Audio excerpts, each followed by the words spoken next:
నా దగ్గరున్న money plants చూపిస్తా. నేను మనీ ప్లాంట్స్కి ఎలాంటి కేర్ తీసుకుంటానో చెప్తా.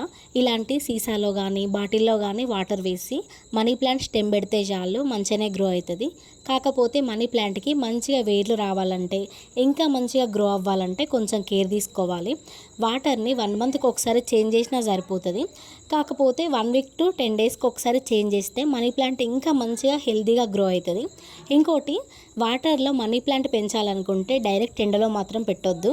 వెలుతురు పడే ప్లేస్లో అయినా మంచిగా లైటింగ్ ఉండే రూమ్లో అయినా వాటర్లో మనీ ప్లాంట్ పెంచితే మంచిగా గ్రో అవుతుంది. డైరెక్ట్ ఎండ ప్లేస్లో వాటర్లో మనీ ప్లాంట్ పెంచితే వాటర్లో నాచు పాకూరులాగా ఫామ్ అవుతుంది. ఇక మనీ ప్లాంట్ పెట్టిన తర్వాత 1 మంత్ నుండి కొంచెం కొంచెంగా వేర్లు అయితే స్టార్ట్ అవుతాయి. పెద్దగా వేర్లు ఉన్నాయి కదా మనీ ప్లాంట్స్కి, అవైతే నేను 8 మంత్స్ నుండి గ్రో చేస్తున్నా. ఈ వేర్లు మాత్రం మస్తు డెలికేట్గా ఉంటాయి. ఇక వాటర్ చేంజ్ చేసినప్పుడు హెడ్ బాత్ చేయించినట్టుగా ప్లాంట్ మొత్తం వాష్ చేసుకోవాలి. అట్లయితే మంచిగా గ్రో అవుతుంది. ఇంకా